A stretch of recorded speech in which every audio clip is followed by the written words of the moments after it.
मन में दिखाए, प्रकाशित हृदय में ईश्वर।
Bhavatu Sahanau Punatu Saha Viryam Karavavahai Tejasvinavadhitamastu ma Vishavahai.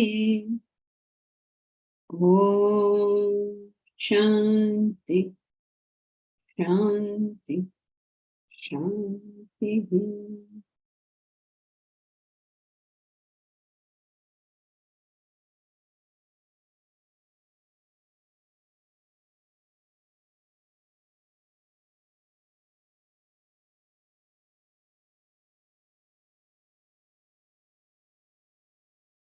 We are back after 1 month.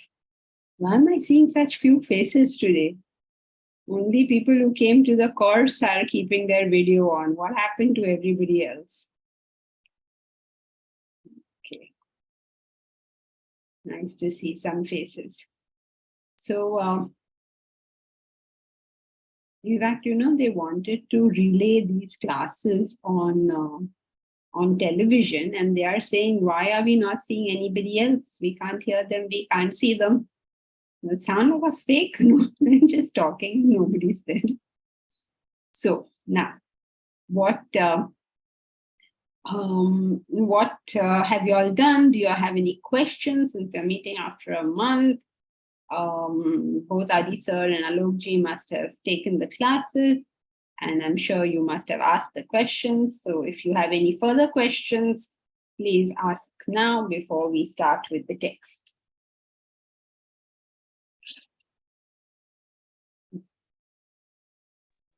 May I? Yes, please. Okay, it's a general question.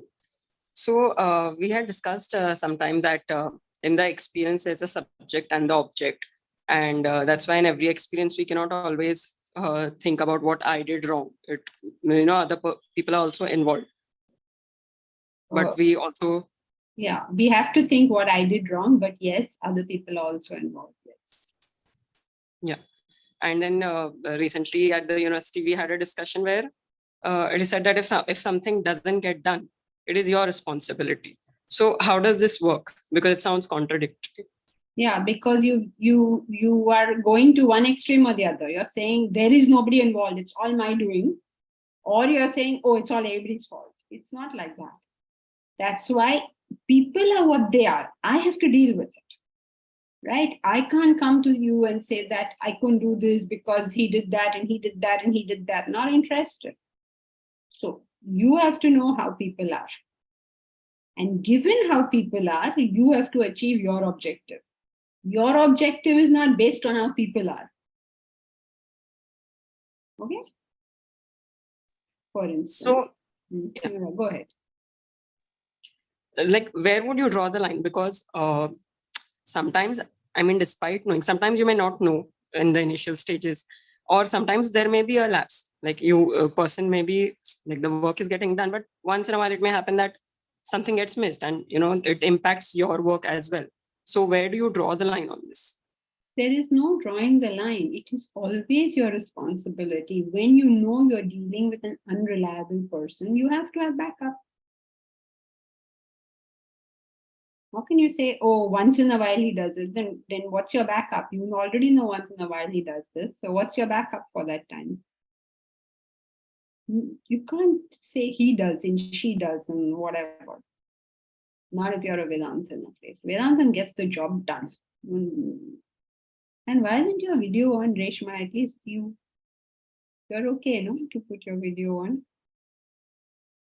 At least I can talk to you. I don't know where you've gone. There you are. Anybody who asks a question must put their video on. Fair? Well, at least I can talk to the person. Is that clear that you can't say, Bill Gates cannot say that, oh, he did this, therefore my power thing. He will make sure whatever he has to achieve, he will achieve. There's no question of he did this and she did this. You know who are the people you're dealing with, and you have in your plan, in your program, accounted for all of this. So it give does an come example. down. Take an example, then it will become clear. Give any real life example. You say, what can I have done? He did this. Give me some example.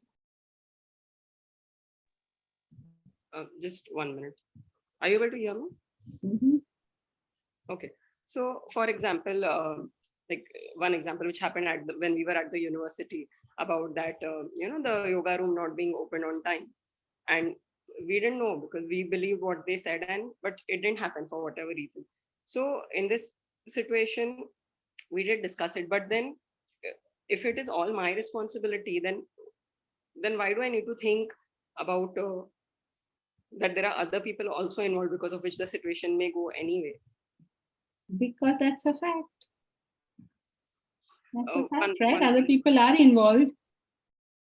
It's not a single act. Any activity which we take up in the world, other people are involved. By the very nature of the fact that the activity is there, other people are involved. So since other people are involved, other circumstances, situations, so many things are involved. That is a fact of the matter. And so if let us say, you had to have yoga class begin at a certain time at the course, okay? And every day it was beginning at that time. One fine day, the guard didn't open the place and then we've been running helter-skelter. One day that happens, acceptable. I mean, we didn't expect it because everything had so far been on schedule, everything was fine. So we had not expected it, okay, fine. But once this has happened, it is never to happen again because now you know that this potential exists. So what can you do about it? Can you have the key overnight with you? Can you go there 10 minutes earlier and see whether it's open and get the guard if it is not? Now your role comes in. First time, what can you do? You never anticipated this. 9 out of 10 times we anticipate that other people will not do what they say they do, because they don't. Very few people have the discipline to have deeds and words match.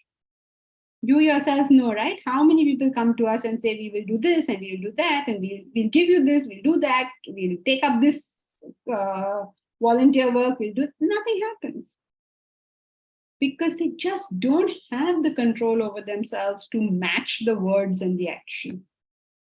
Okay, so everybody likes listening to intellectual things or coming to class, so nice. But then, come on, let's see some result out of it. Let's see the organization. Let's see the system. Let's see everybody, being really effective and getting jobs done without any form of stress, effortlessly. Let's see all that. No. All that nobody is interested, because that involves controlling yourself. So if you are in control of yourself, you anticipate, you know that first time, okay, you didn't know, acceptable. Second time, never again. Because you have to be responsible for whatever you are responsible for. Otherwise, you never achieve anything. There'll always be some reason. Even in marriage, it's not just about work, it's about everything, even in marriage. Oh, how will I can't have a happy marriage because my husband is like that, or my wife is like that. No, wait, you chose the person to begin with. Please take responsibility. Now, this person is what it is. So how are you going to modulate your expectations, your everything to deal with the situation as it exists? Has to be you. But when we start saying that, then people say, oh, it's all my fault, the marriage is not working, I'm such a horrible person. No, you may be the better person. It doesn't mean you're the worst person, but you have to deal with whatever the situation is. Yeah. Okay, thank you.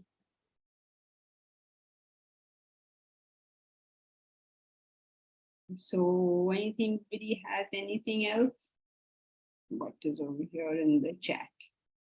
Bharat, have the contact with the God with you, since you will be dealing with him daily. Okay, so Bharat has been experiencing this, so he has many ideas on how to deal with such situations. You will no doubt come up with your own ideas. The thing is, you get the job done. Don't come back and tell me who made a mistake. Get the job done. So now, anything else? Okay, let's continue. We're doing these fantastic qualities of a Gnani, which we did: humility, amanitvam, adambhitvam, ahimsa, shanti, arjavam.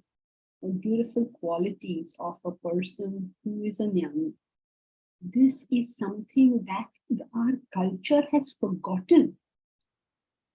When we go into academics, when we go into things, it is forgotten that there is any correlation between the human being and knowledge.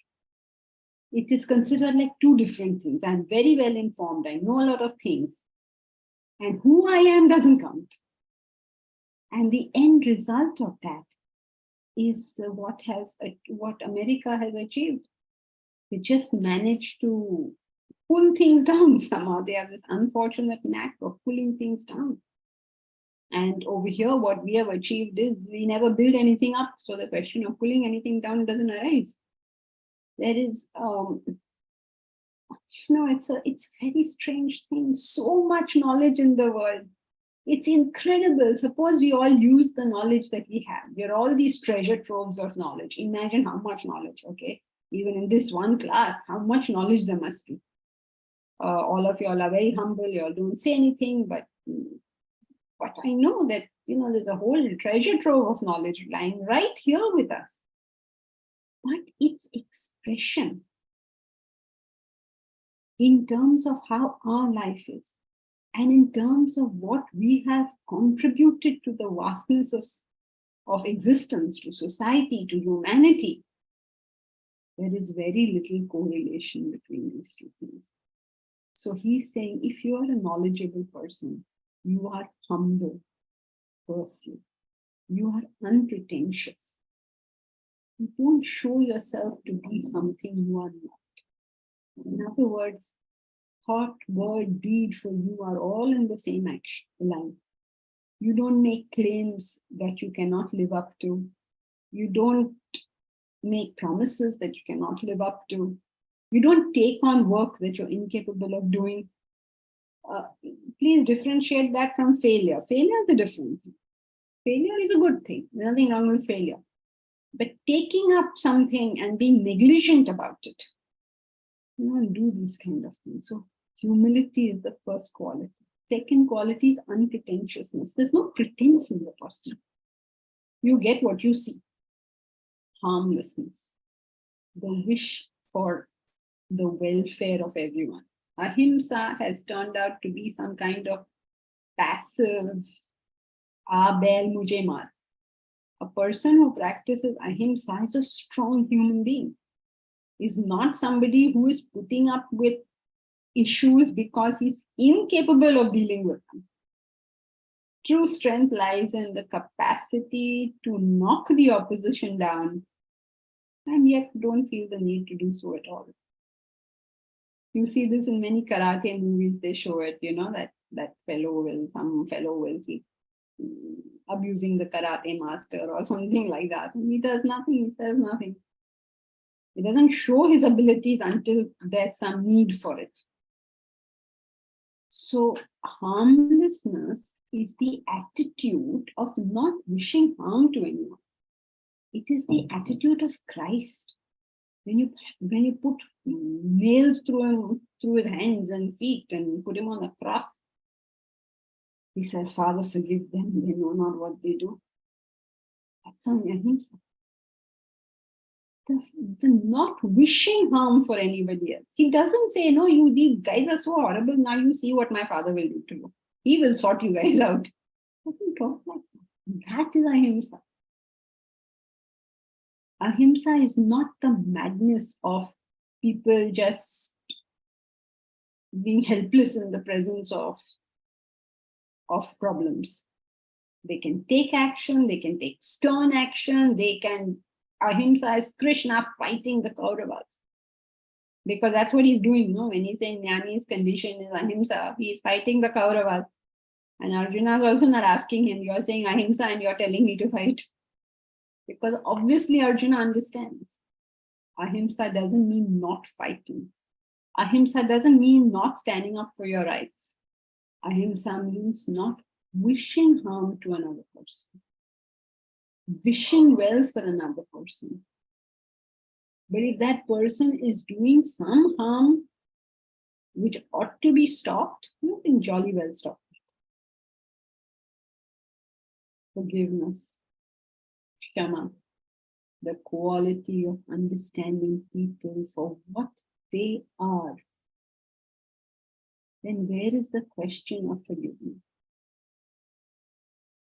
When we believe that somebody has harmed us, we believe that we have to forgive them.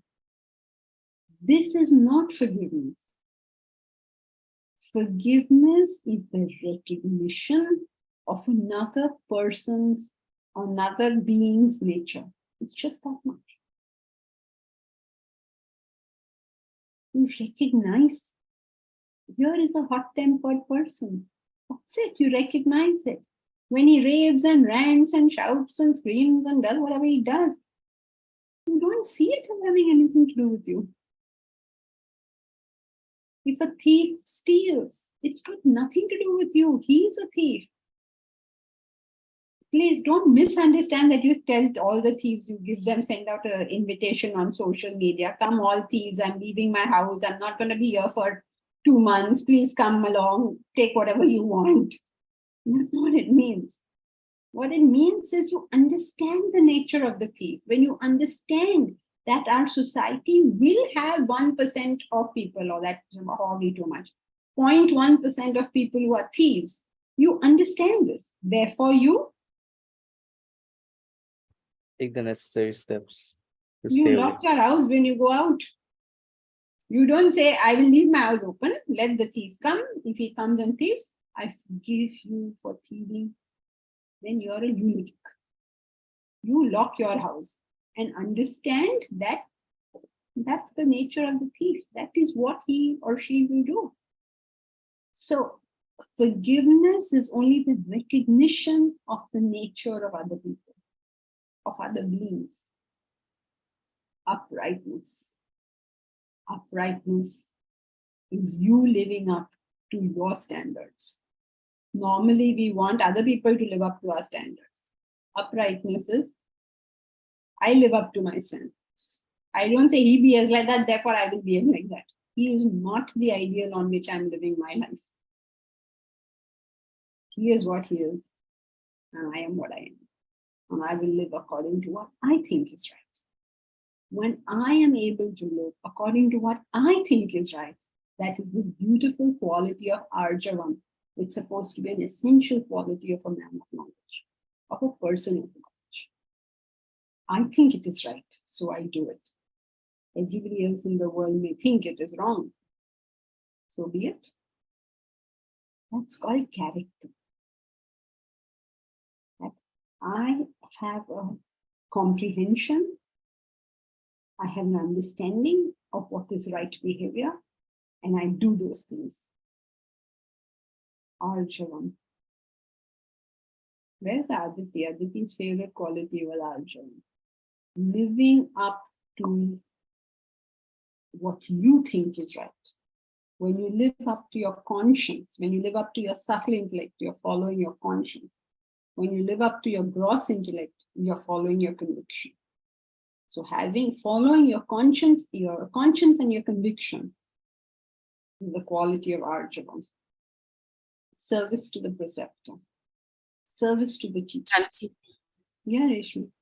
one question about this. So, till the time, like when you say Arjavam, it means that your thought, word, and deed are all aligned. That also means Arjavam, right? So, till the time we are not actually capable of this, like when we use our intellect, that whether I should get angry in this particular situation, I'm feeling something else, but my action may be something else. So that would not qualify as Arjavam, or what would that be? No, of course it will qualify as Arjavam. You think at the moment I have to express anger, so I'm expressing it. Your thought, word, and deed are in the same direction. Yeah, but my feeling is not in line with what my action is.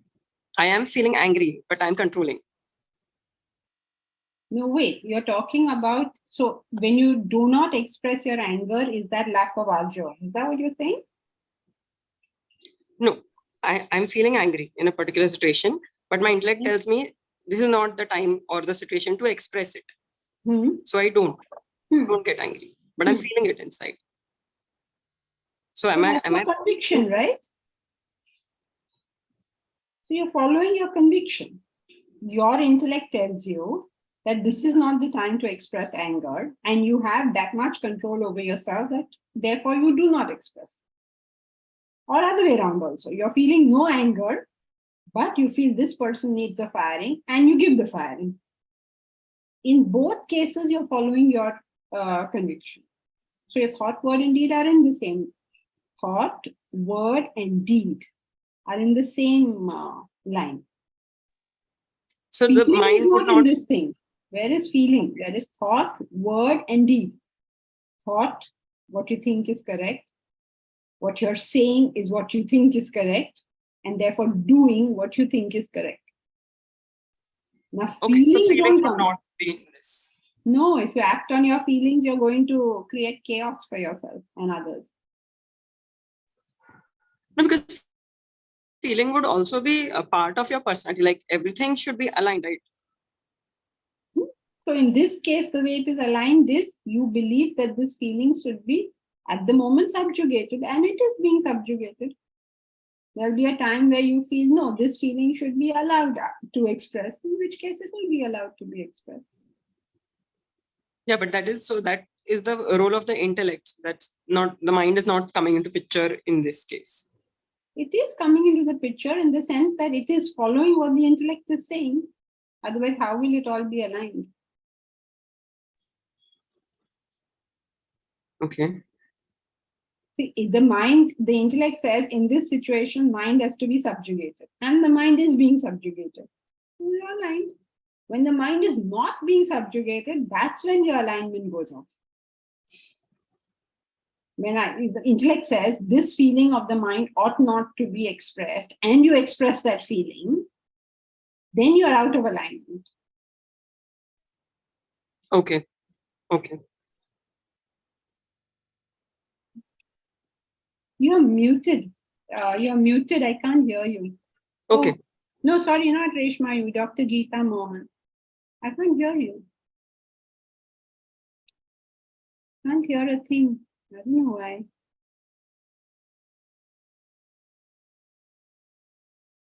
Yes, please.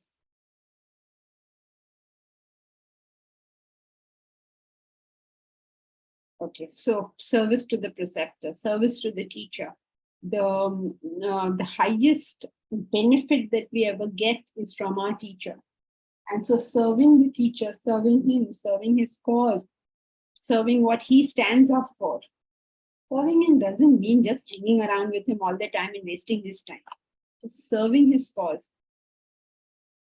Dr. Geeta Mohan.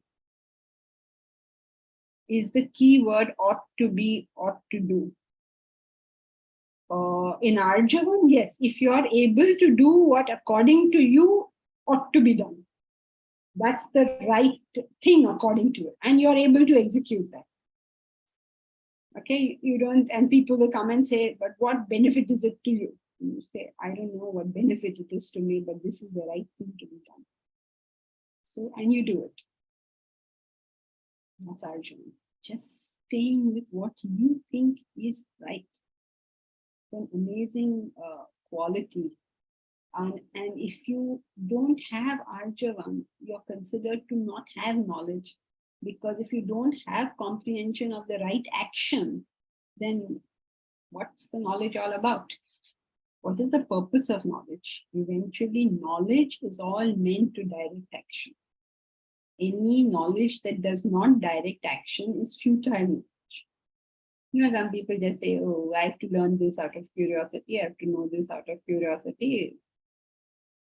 That kind of intellectual sensuality takes us nowhere. So, service to preceptor. Service to preceptor means service of the teacher. The biggest gift ever given to us is the gift of knowledge. And therefore, out of gratitude for that knowledge, you serve the preceptor, serve the teacher, serve the guru, out of a sense of it's not just a superficial service, it is a feeling of wishing to serve. You may end up doing nothing because there is nothing for you to do. What are you going to do sometimes? But the wish, the desire, the readiness to be of service as and when required. Purity. Remember purity at all levels of the personality. External purity, material purity means everything around you is clean and tidy. Physical purity means actions are unselfish. Emotional purity means mind is calm. Intellectual purity is clarity. And spiritual purity is absence of vasanas. Steadfastness. Your ability to stay with your goal. What is the goal that you have placed for yourself? The quality of steadfastness cannot exist without a goal. If anything comes in the way, obstructs your goal, you say no to that, and that's called self-control. And you can have that only if you have dispassion towards the sense objects.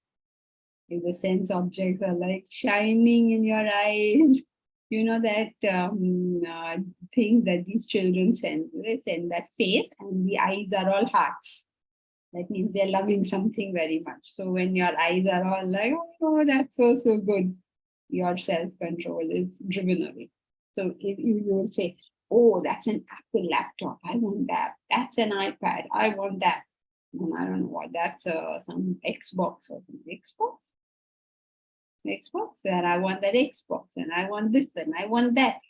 No goal, no steadfastness, no self-control. When we say that, people say, oh, you don't want us to use an Xbox or you don't want us to use the Apple. No, why not? Please use it. But use whatever takes you to the goal and refrain from anything which takes you away from the goal.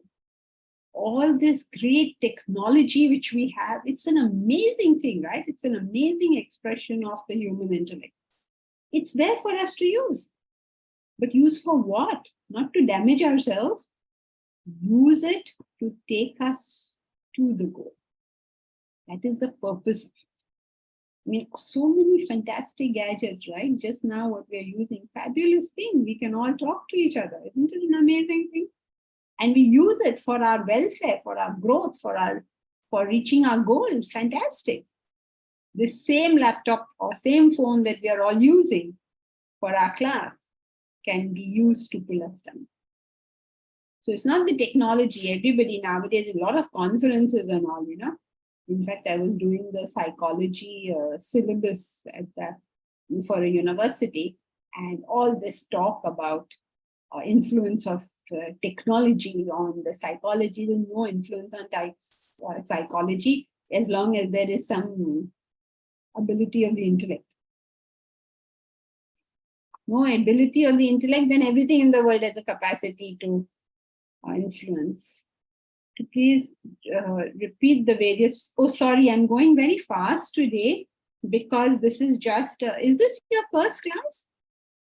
First class. Okay. So I was just going fast because we've done it before, and so everybody has done it. So different levels of purity. So firstly, material purity is external cleanliness. It shouldn't be like, you know, every time you open your cupboard, all your clothes come down to hug you. They all want to meet you. They're stuffing everything inside. So external clarity.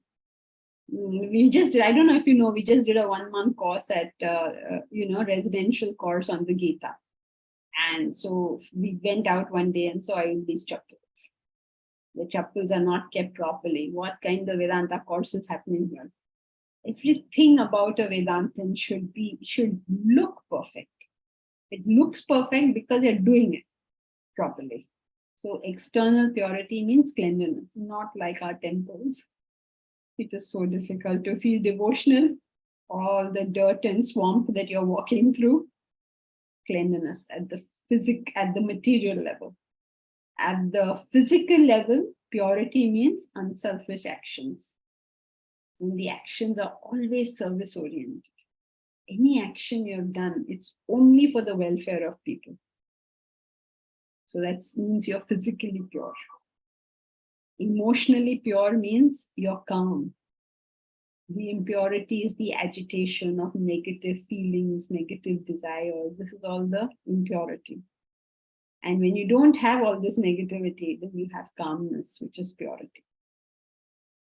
At the intellectual level, purity is clarity of thought. And the impurity is confusion, indecision, not knowing, being directionless. All this is impurity at the intellectual level.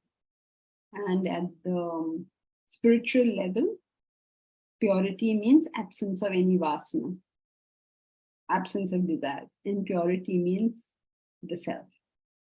Absolute purity is you've achieved enlightenment. Okay.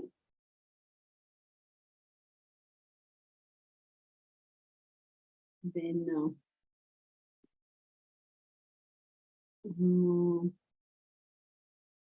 absence of egoism. Absence of egoism means I don't see myself as the center of everything. Reshma, this is your point. When we deal with the world, often we are only thinking of ourselves. It could be in the sense of being selfish, that I want this from you, or it also could be in the sense of I am continuing in my own thing. I don't know what is happening to anybody else. You know, some people, they'll go about very funny in some movies and all, they show that some lady comes in and then she starts talking and everybody else is all getting all worked up, but she has no idea what is going on. Egoistic people are only aware of themselves. They are not aware of anybody else. They don't know what is happening in anybody else's life. So absence of egoism means very simply that your mind has expanded. You are no longer the focus, the fulcrum, the what? Fons nerico of your life.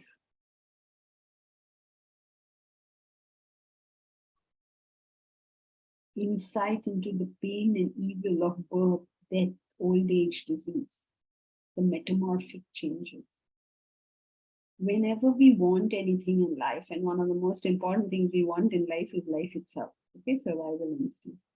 So whenever we want anything, it is in our minds all glorified, all rosy. Like somebody wants to get married, and they just see it as I will come home, then my wife will give me a cup of coffee, and we will sit in the balcony, and then something. So all this thing. But when you actually get married, she will be telling you, why you're not giving me coffee? And you will be saying, why you're not giving me coffee? And they'll be fighting from day one. So we think of it all as very rosy. But when the actual thing comes, it's not really like that. Now we think, no, we put up Vedanta University, then this will happen, that will happen. We also have all these dreams in our eyes. But when the actual thing comes, no, Bharat, it's not so bad. You can get married, okay? Bharat says you're thrown off the balcony. Bharat, it's not so bad. All of us who are married are still surviving, okay? He's very frightened, poor fellow. We have too many bachelors here. We have to do something about it. I think we should start an app for Vedanta marriages. Yeah, we named it also in the course. Let us make an app for Vedanta marriages. At least they will all be aware of the fact that marriage is not going to be the red bed of roses that you expect it to be. And so if anything turns out well, they'll be all pleasantly surprised. So every aspect is like that. Just see, I mean, the most, a good example of that is the moon. How beautiful the moon looks to us. Isn't it? Moonlight, so romantic. Kojagri Purnima. You know what's Kojagri Purnima? You're all aware of Kojagri. No? Joyce, you know Kojagri Purnima? Oh, thank God, because everything Joyce knows, and unnecessarily I keep asking her. Even Deepraj doesn't know. Elsie, you know Kojagri Purnima? No. Yes, Uttara? I'm aware. No, you are a Mumbaikar, so you would probably. Nilanjan, you know what is Kojagri Purnima? Kojaguri I've heard. Hi, Janki ma'am. Good morning. Kojaguri I've heard, but what exactly it is, I want to know from you. It is supposed to be. What is it, Uttara? It's a full moon where we worship and like it's a this particular month, Ashwin Purnima. So one of the Purnima, Joyce, means full moon. I mean, it's a bright, and on that day, there are poems and all. Like maybe it's part of the Maharashtrian culture. That's why Uttara knows it. But it's a big deal. Sheetal, you also must be knowing Kojagri Purnima, no? No, Hari Om Janki ji, no. No, you also I don't don't- know. No. Okay, take your husband and go out for a walk on Kojagri Purnima. It's coming now. Acha, Where is your okay. husband? Thank you, Janki. You have to better take Sheetal out for a walk. That's what's supposed to be done. I mean, walk or anything else. You want to have an ice cream, please go ahead. But basically, it is it is an evening where those couples go out and they say, oh, how lovely this is, and so wonderful it is. And this moonlight on that night is supposed to be the greatest moonlight in the whole year. All this natak is there. Now, suppose you tell Neil Armstrong that the moonlight is so pretty, he will wonder what's wrong with you. Why does he know and we not know? Because he's actually been there. He's seen what it is. You've seen parts of the moon, they're just rock. Like that rock you find on Earth also. Now, if you go to the moon or if you go to space and you look down on Earth, it looks like a heaven of delight. Now you and I are living here, we know what is going on here. But from space, it is so beautiful. So anything from afar looks so beautiful. When you go there, imagine from when you're looking, at the babbar sher, babbar sher is that lion which is like with the full mane and the full grown male lion who is in his full whatever. You look at him from a distance, he looks so wonderful. Now go near him, then you'll see what he really looks like. So, and not that I'm saying marriage is like that and that you're getting married to babbar sher, that's not what I meant. But when you go closer to something, Harsha Budraja, it's also called Sharad Purnima. Oh, okay. Sharad Purnima, yeah, so it's supposed to be so beautiful. But where is the beauty in the moon? No beauty. And we are seeing so much beauty. So in life, all the time we're feeling it all very attractive and it's all wonderful and I wish I could have that. They're building opposite our house. There's a construction coming up. And as I sit in my study, I was sitting in my study, doing my reading and having a cup of hot chocolate. And I looked up and the worker over there was looking into the house. And from his it's not very far, so I can see him. He can see our whole building. I'm sure everybody in the building, different people are doing whatever they're doing in their rooms. And he must be sitting in there thinking, how wonderful it is for all these people, right? That they live over there and they're drinking their whatever chai and reading their book, and I have to sit here and I have to be a construction worker. Can you just imagine how it must seem to that person there?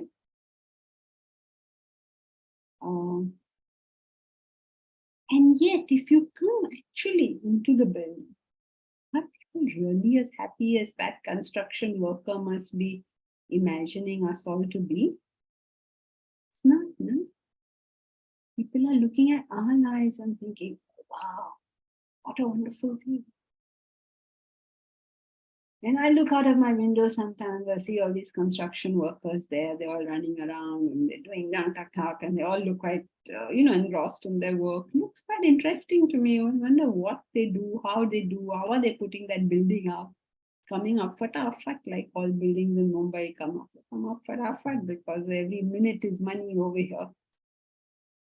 So everyone looks at somebody else and finds that there's something very attractive in their life. So that's what he's saying. A man of wisdom, a man of knowledge, has an insight into the pain and evil of birth, death, old age, disease. He's able to look at life and know that this is not meant to be a bit of it. He's able to see that. That doesn't mean he's pessimistic. If he's pessimistic, then he doesn't have knowledge. He is able to see things for what they are. And he knows there's always a capacity to make it good, to make it better, to be able to use it for higher purposes. So though he sees that there is a negative element in all of this, he's not entrenched in negativity. That's what makes him a philosopher. There are some people who can see the negativity and they will get totally entrenched in it and be so depressing that if you meet them for 5 minutes, you feel like crying. So you can imagine what they must be feeling like. So negative about everything.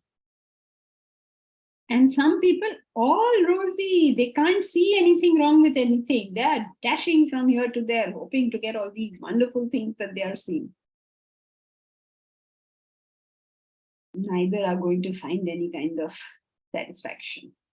But if you're able to see, you have insight into it, then you're a Gnani. You understand insight into the pain and evil of birth, death, old age, and disease. Non-attachment. You don't cling on to anything for the simple reason that you have no power over it. So difficult to understand in life that we have no power over it. Everything is moving according to its own cycle.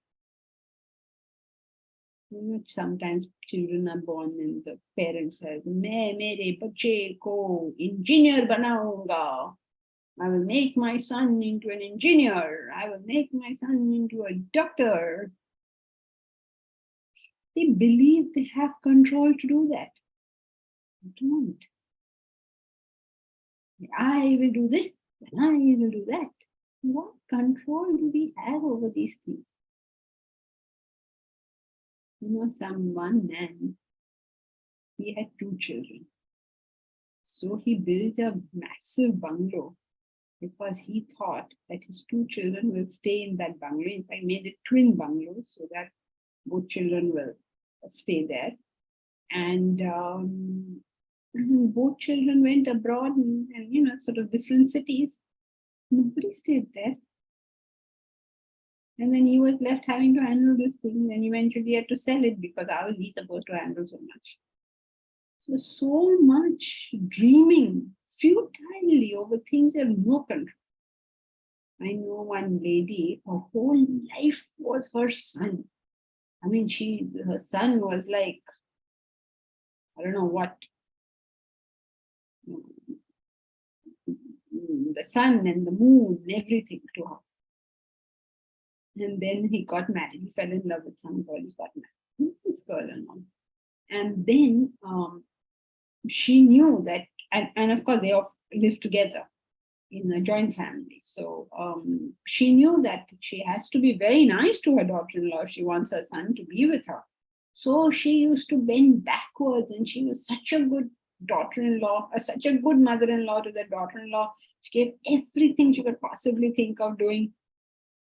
And then one day they told her that we are going abroad, we're going to America for a holiday. So she came abroad. And they never came back. Because the girl's family had settled in the US and they wanted to settle in the US. And they never came back. Can you imagine, like, what can you do, right? A couple wants to live their life in a particular way. What are you going to do? And they couldn't even tell her. So they told her that, they told the parents they're going for a holiday and just never came back. You have to understand what that means. Like, you love your son, you want to keep your son with you, but he will follow his own whatever. You know, each one dances to his own drummer. What are you trying to create control? When you understand that, you don't cling on to anything. That's what he's saying, non-attachment. Free from infatuation to son, wife, home, etc. Now, when he's talking about son, wife, home over here, non-attachment means you don't cling on to things because you understand each one is dancing to their own drum. Everything is moving by its own whatever, you know, cycles. Everybody has his own cycles and they are moving. You may be in their way or you may not be in their way. They are continuing their stuff. You know, free from attachment, infatuation to son, wife, home. What does this mean? Who is your wife? Your wife is that which you are wedded to. Like, who is Deep Raj's wife? Mathematics. Mathematics, correct. What is his home?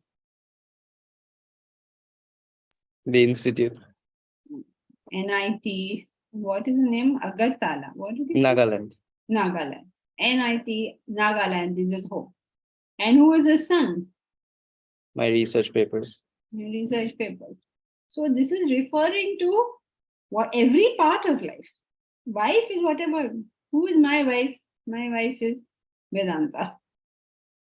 What is my home? Vedanta University. Who are my sons? All of you are my sons. Right? So we are all wedded to something. Something is your home. Now Elsie is saying, why are you making me your son? At least make me your daughter. The son is all, everything. Well, son meaning the product of that union. So that we are united to something. There is a place where this is happening. Okay, at the moment, what is our home? This screen in front of me is my home, because a place where this is happening, and the product of this union. So free from infatuation to that. What is infatuation?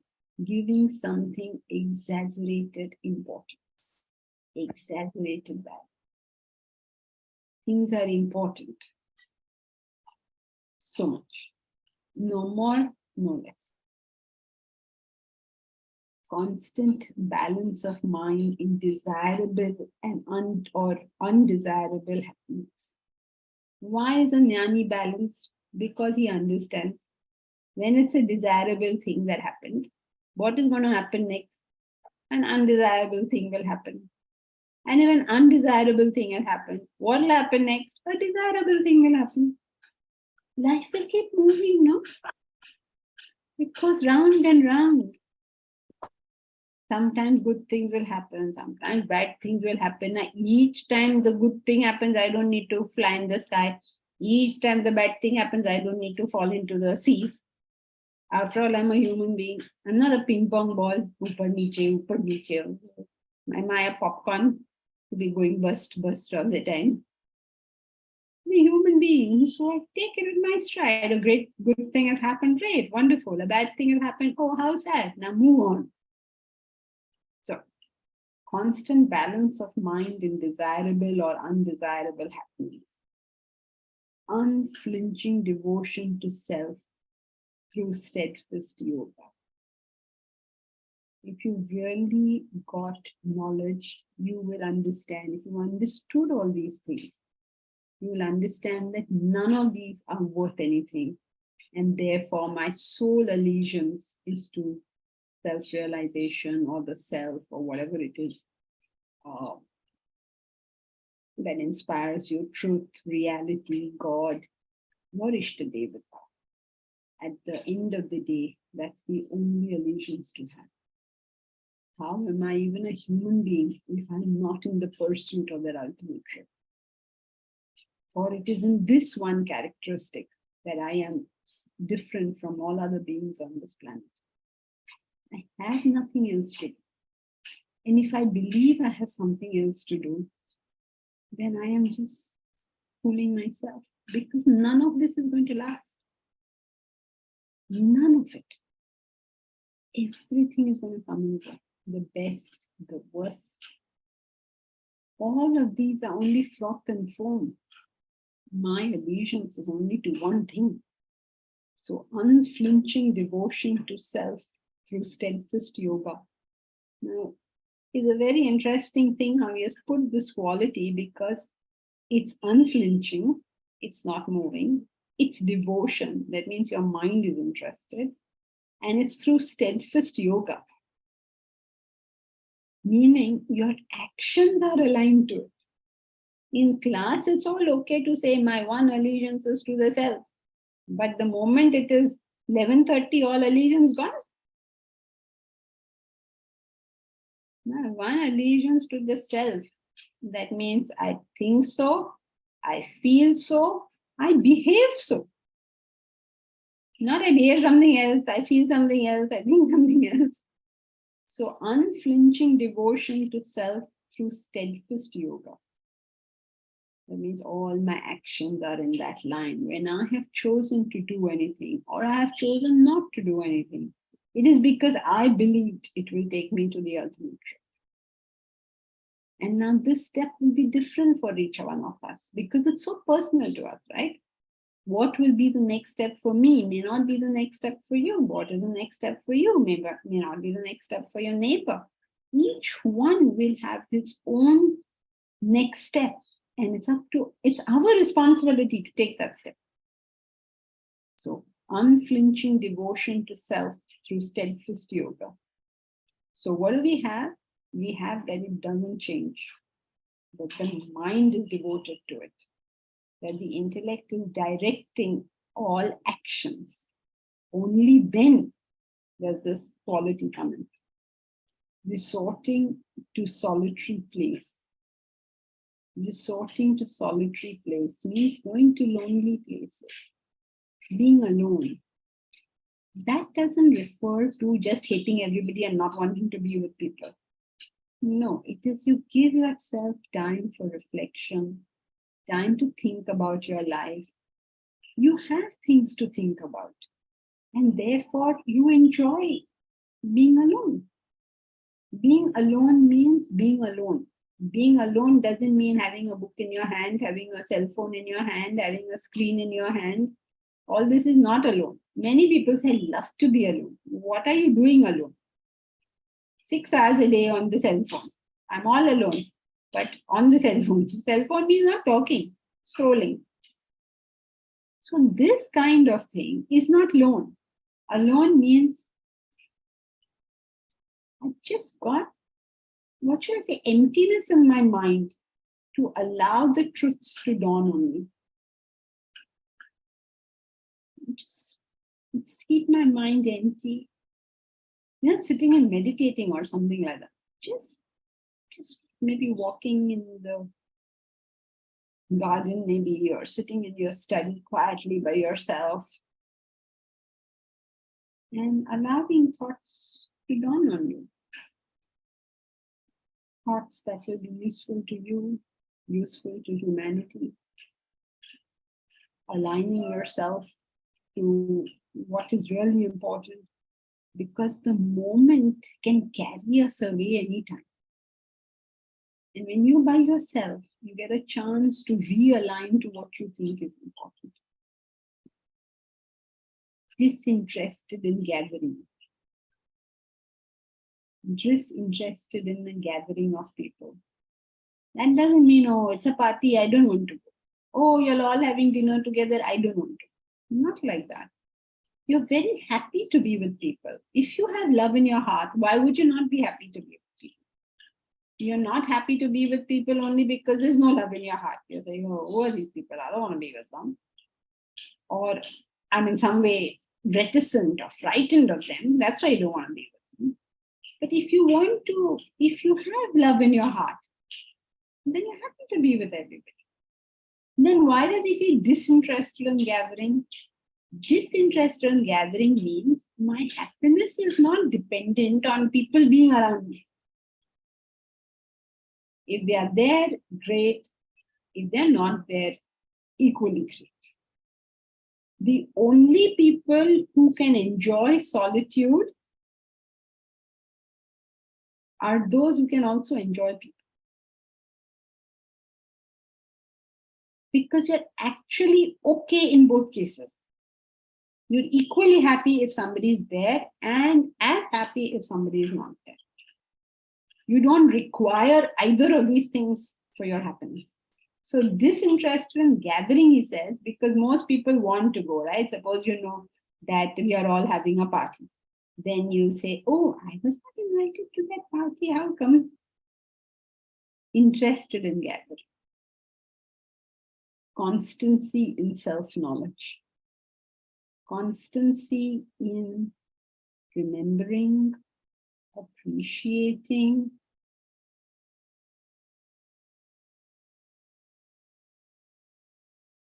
the self and your role over here. Yeah, Jay, you had a question? Namaste, Janki. Generally, in gatherings, I have seen the discussions, the interest, whatever generally takes place. Whatever in my office circles also, whenever there is any party, Janki, generally, when are you getting your next promotion? What is happening? Generally, they will never discuss about abstract things. very concrete, tangible. Compare what is your son doing, what is your daughter doing, is she married, what are the blessed with children, where are you settling down? Matlab, all things which are generally talked about are very, what do you call, madam? What do you call it? They so I have to be extremely careful not to fall into the trap. Otherwise, if I am slightly unconscious, then I'll end up, my mind starts chattering more and more. So I feel many times that only whenever it is essential, only I should go to the parties. Otherwise, if there is any small pretext also, I try to avoid the parties, because there again drinks will be served. I have to say, no, no, I don't want to take any drink. Then they say, oh, no, I don't take non-veg. They take all the stuff. I can't preach them non-veg is bad, drinks are bad. I have to let them go. So I generally avoid the parties. What do you say? Can I say you have to decide how you want to live? But it all depends on whether you need to go to that party or not, don't need to go to that party. Suppose you are in an organization, but you never hang out with the people. Then one day you shouldn't say, oh, I didn't get the promotion. Right? So sometimes you have to do all these things. Now, when you go there, you need not be careful of somebody taking your mind away. Why would that happen? Your mind is where it is, and their mind is where they is. We don't want to convert them to our ways, and they don't, and we don't want to be converted to their ways. But sometimes you have to be somewhere. Like suppose, I don't know, okay, a family wedding. A family wedding is there. So I can't say, I don't want to go to a family wedding. And say, what's wrong with you? You think you're a great saint. They will take off. So what do? You go there. You go there, you hang out, you be yourself. You just be yourself. And then eventually people who have any interest in your sort of things gravitate to you. It's a very interesting thing. And those who don't have interest, they will say what they want to do, and then they will go their merry. So you just go there and be yourself. When we are wherever we are as ourselves, the right kind of people will come to us. And in every gathering, there will be at least 2, 3, 5% of the people over there who are genuinely interested in matters that interest you. And some of them just like to crack jokes and all, in which case you also crack jokes with them. That is fine. What is the problem with all that? They'll say something to you. You have to say something back to them. Then they will say something to you. Then you have to say something back to them. That is their entertainment. So, they like, some people, they like this witty exchange. So we are not protecting ourselves from that influence unless we need to. If you feel, no, I need to protect myself because at the moment I'm not very well established, in which case, of course. Otherwise, you need to. Exactly, Janki madam. I felt that I am not very established myself.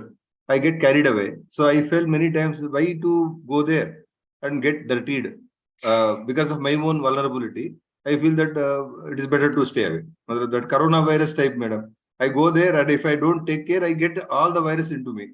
So better to stay away. Okay, but then better to analyze, why is this virus coming? Why is it coming? Why am I thinking this thought? Is there something suppressed in my personality that I'm not willing to look at? So better to analyze it and deal with it so that you're safe from it forever, whatever comes around.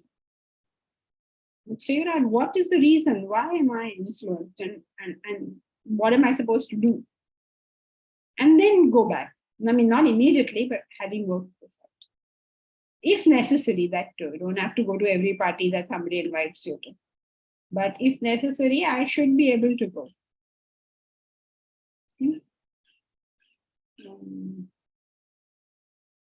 Oh, what is this? 2 new messages.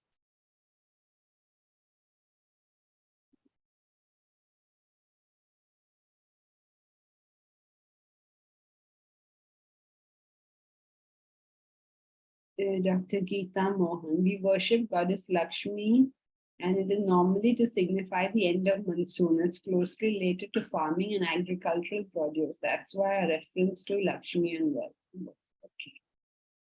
The ones who merge with the crowd are the most welcomed and popular. You can feel single, left out. What do you do then?